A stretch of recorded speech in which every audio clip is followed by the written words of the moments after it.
King of Prussia is a pretty large town in the Philadelphia suburbs. It spans over 8.5 square miles of land with a population of over 22,000 residents. It sits roughly 15 miles northwest of Philadelphia, so both by land size and population, it is quite a big town. King of Prussia, or KOP as some people refer to it, has over 20 million visitors, but more on that later. So how much is it going to cost you to live in King of Prussia, Pennsylvania? Hey there, I'm Corey Benhart, and I'm a local realtor here in the Philadelphia metro area. I specialize in helping people move to the great state of PA and find their perfect Pennsylvania home. I would love to hear from you. All of my contact information is below. Let's get started. I would consider King of Prussia as kind of a mini city because of all of the amazing things to do, the hustle and bustle of a city feel, while still being able to enjoy the suburban amenities and all of the different price ranges for the residents that live there. If you're looking for a home with lots of land and tons of wide open space, the town of King of Prussia might not be for you because most of the homes only have about a half acre or under. The average sales price of a home in King of Prussia is just over $366,000. And if you want to rent, the average rent is $2,082 a month. The average home price is relatively low just for the amazing location that King of Prussia has and all of the different things to do both in and right around King of Prussia. King of Prussia is definitely not like a small town where you would need to leave the town to get all of your errands done and all of the different things to do. Trust me, King of Prussia has everything that you would need right in KOP.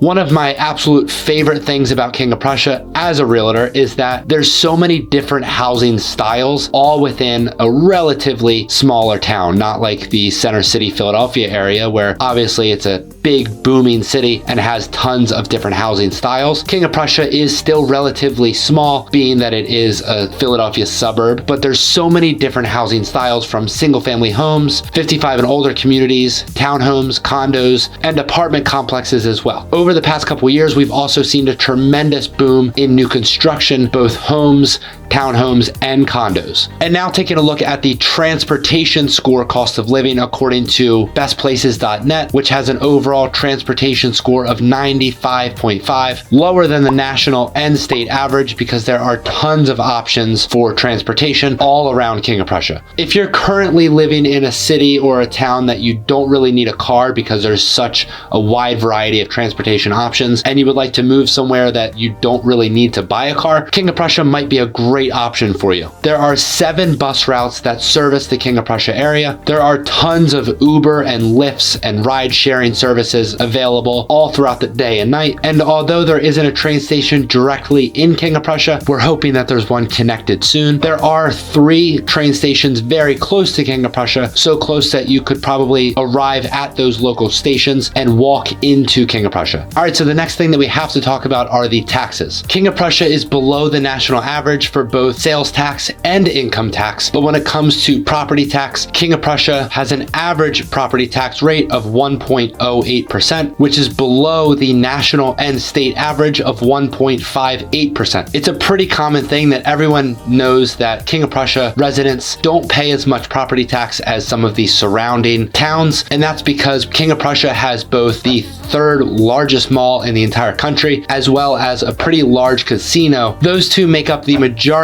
of property tax in King of Prussia, which results in a lower property tax rate for the residents. Would you consider living in a town that has over 20 million visitors because of the King of Prussia Mall and a casino, or would you rather live in a more quiet, rural area? Let me know down below. Next, we're going to talk about the utility ranking for the cost of living. According to bestplaces.net, which comes in at 106.9, but unfortunately the site doesn't give us any context for exactly why it's about 6 points over the national average. Keep in mind that here in Pennsylvania, we do have all 4 seasons. We have the cool spring season, humid summers, the cold winters, and sometimes the very brisk fall season. You will definitely need both your heat and air conditioning all throughout the year, and sometimes even in the same week. For example, in November of this year, we had a couple of days that hit 70 degrees, but also a couple years ago, we had snow on Halloween. So you never really know what weather you're going to end up dealing with. If you're moving from the West Coast and you haven't experienced the humid summer, I would definitely suggest to take a visit out to Pennsylvania in either July or August to make sure that you can really stand the humid summers that we have here, because they are much, much different than the dry heat that you have out on the West Coast. And now when it comes to the grocery stores and shopping in King of Prussia, there is definitely not a lack in either of those categories. The grocery store options in King of Prussia range from a couple of locally owned grocery stores to national grocers such as Costco, Aldi, Giant, Wegmans, and so much more. The restaurant options are endless because just in the mall alone, there are over 50 different restaurants and places to eat, such as Bonefish Grill, Buffalo Wild Wings, California Pizza Kitchen, Morton's Steakhouse, Outback Steakhouse, Shake Shack, the Cheesecake Factory, and so many more. And that's not even including all of the amazing restaurants outside of the mall. The options are really, truly endless. If you wanted to eat at a new place just in the mall alone every single week for the entire year, you would never have to repeat the places that you eat. And again, that's just in King of Prussia Mall. That's not even venturing out into the town of King of Prussia and venturing into all of the amazing restaurants, bars, and shops that they have out there as well. If King of Prussia sounds like a great fit for you, I would love to hear from you. Or if not, check out some of the other videos on my channel that are all about moving to Pennsylvania and all the different areas within the Philadelphia metro area. If you're thinking about making the move to Pennsylvania or anywhere within the Philadelphia suburbs, I would love to hear from you. All of my contact information is below. But until then, I will see you over on this next video.